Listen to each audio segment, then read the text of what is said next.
हर इंसान चाहता है कि उसका एक सुंदर सा घर हो जिसमें वो अपने परिवार के साथ अपना जीवन हंसते खेलते बिताए। एक मजबूत घर जिसकी छत के नीचे वो सुकून की नींद सो सके। एक मजबूत घर को बनाने के लिए लगती है मजबूत दीवार, और एक मजबूत दीवार मजबूत ईंटों से बनती है। तो आखिर ये ईंटें इतनी मजबूत बनती कैसे है?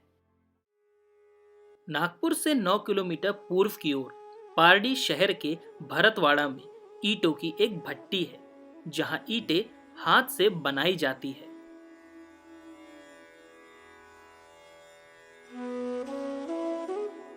यहाँ अलग अलग ठेकेदार अपने मजदूरों के साथ अपना ईंटों का भट्टा चलाते हैं। ये मजदूर गोंदिया, भंडारा और महाराष्ट्र के अन्य गांवों से यहाँ लाए जाते हैं।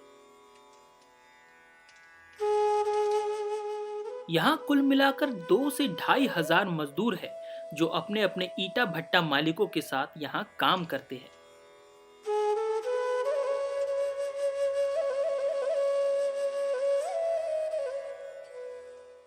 ये मजदूर अपने गांव से दूर यहाँ इन छोटे छोटे घरों में रहते हैं।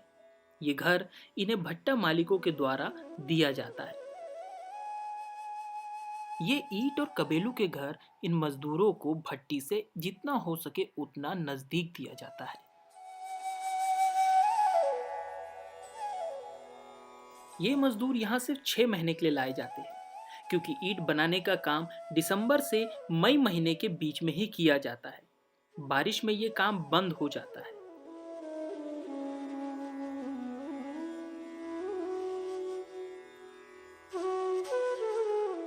इनकी बुनियादी जरूरतों का ध्यान भट्टा मालिक रखते हैं, जैसे कि बिजली, पानी इत्यादि सामान भट्टा मालिकों की तरफ से दिया जाता है।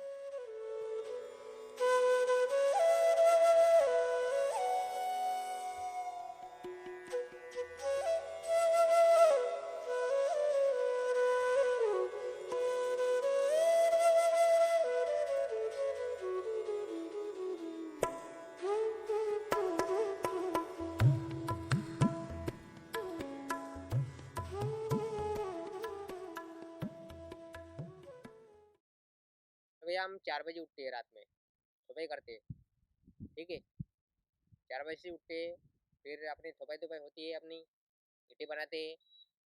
उसके बाद हम खाना वाना बनाते हैं, फिर खाना खाते हैं, फिर और गोला फोड़ते हैं। गोला ने अपनी मट्टी का नहीं क्या, फिर मट्टी गारे मारते हैं, फिर और गारा बनाते हैं, फिर सुबह। ईंट बनाने के लिए सबसे पहले जमीन को अच्छी तरह साफ किया जाता है। छोटे बड़े कंकर पत्थर हो या घास को हटाकर जमीन एक बराबर की जाती है। जमीन का एक बराबर होना बहुत जरूरी होता है, वरना ईंट छपाई के वक्त वो ईंट का आकार बिगाड़ सकती है। ईंट बनाने के लिए चिकनी मिट्टी का इस्तेमाल किया जाता है, जिसमें पास की पावर प्लांट से लाई गई राख मिलाई जाती है।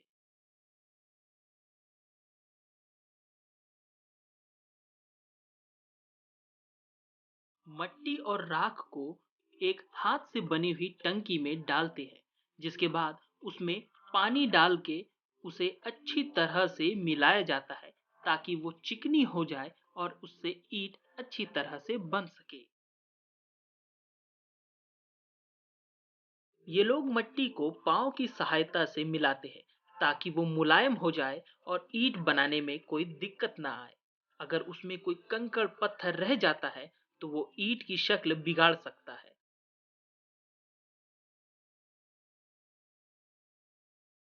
कुछ देर मट्टी को अच्छी तरह से मिलाने के बाद वो कुछ इस प्रकार तैयार हो जाती है।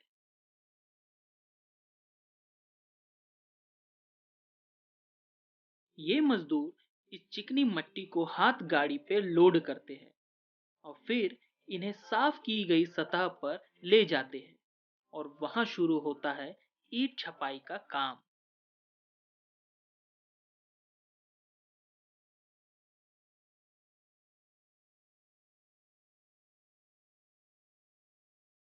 सबसे पहले मट्टी का बड़ा बड़ा गोला बनाया जाता है, जिसे हल्की हल्की राख लगाई जाती है ताकि वो ईंटे के सांचे में चिपके ना। फिर उस मट्टी के गोले को ईंटे के सांचे में डाला जाता है और उसे अच्छी तरह से दबाया जाता है ताकि वो टाइट हो जाए, और फिर उसे पलट दिया जाता है और फिर यही प्रक्रिया बार बार दोहराई जाती है। ये जो है कुमारी ईंट है और इसकी इसमें कुऱ्हाड़ी पावर प्लांट के लिए लकड़ी मिलाई जाती है और इसमें फिनिशिंग तो नहीं आती है इतनी खास, लेकिन मजबूती भरपूर आती है। यहाँ मर्द और औरत एक साथ ईंट बनाते हैं। यहाँ इन्हें हफ्ते में पगार दी जाती है।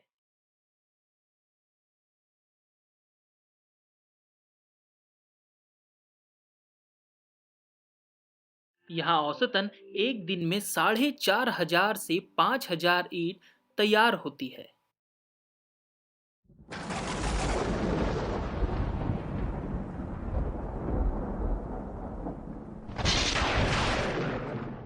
ईंट बनाते वक्त तो इन्हें कई प्रकार की मुसीबतों का सामना करना पड़ता है, मगर बिन मौसम बरसात इनकी मुसीबतें कुछ बढ़ा देती है। तो पानी के कारण बहुत सा नुकसान होता है। कम से कम मेरा अभी 50-60 हज़ार रुपये का नुकसान हो गया एक ही पानी में। और ऐसा हर समय कोई भी समय पानी आ जाता है तो बहुत नुकसान होती है। और कुछ कुछ चीज़ें लेबरों पे भी बहुत उनके मेहनत जो करते हैं उन पे भी बहुत प्रेशराइज हो जाता है, हमारे पे भी हो जाता है कि हमको अगर वो काम करे ना करे फिर भी उनको पैसे देना ही है हफ्ते का और उनको रखना ही है, क्योंकि अपने अपने नागपुर के ही नहीं, गोंदिया भंडार अपने पूरे महाराष्ट्र की आती लेबर हमारे भरोसे कि भाई यहाँ काम करेंगे पैसा मिलेगा, उस हिसाब से वो आते हैं। और कुछ पानी आता है कुछ आता है उसके ऊपर में बहुत तो नुकसान हो जाता है, फिर अब वो भी कुछ चीज़ें झेल लेते हैं, हम भी कुछ एक का सपोर्ट कर लेते हैं। बारिश से न सिर्फ भट्टा मालिकों का नुकसान होता है, बल्कि इन लेबरों को भी कई परेशानियों से गुजरना पड़ता है। खराब हो गई ईंटों को ये फिर से दोबारा उसी प्रक्रिया से दोहराते हैं जिस प्रकार उन्होंने पहले ईंट बनाई थी। खराब हो गई ईंटों को फिर से इकट्ठा करके उसमें पानी डालते हैं और उन्हें पहले की प्रक्रिया से फिर से गुजारते हैं।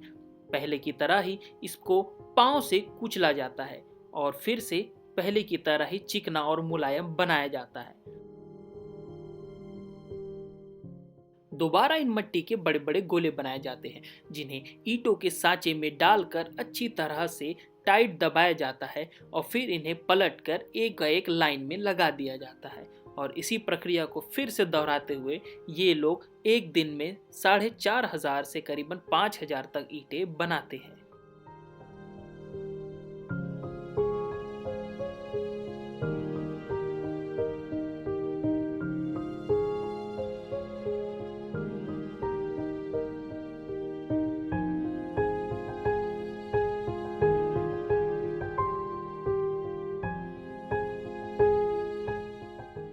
ईंटों की छपाई के बाद इन ईंटों को अच्छी धूप में करीबन 1 से 2 दिन तक के लिए छोड़ दिया जाता है ताकि ये ईंटें भट्टी में डालने के बाद टूट ना जाएं।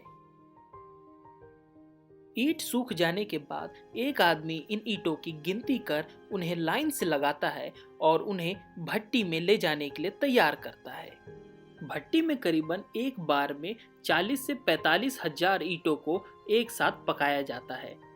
फिर हमने यहाँ के ईटा भट्टी मालक से ये जानने की कोशिश करी कि आखिर चिमनी भट्टी में और इन हाथ भट्टियों में क्या फर्क होता है। ये जो चिमनी भट्टी जो रहती है, राउंड भट्टा रहता है, इसको कोंडे से, धान के इससे, लकड़ी से पकाया जाता है और इसको अदर कोई भी चीज़ें इसमें यूज कर सकते हैं पकाने के लिए, क्योंकि इसमें ज़्यादातर पकाने के लिए इतना ये नहीं लगता है कि अपने कोयला हो गया या भूसा हो गया, कुछ भी हो गया, कोई भी चीज़ से इसको पकाया जाता है, क्योंकि इसमें लक्कड़ इसमें मिक्स रहती है पावर प्लांट की, तो इसमें जल्दी से पकड़ लेता है, तो जल्द से जल्द पकाने में बहुत सी ये हो जाती है इसमें।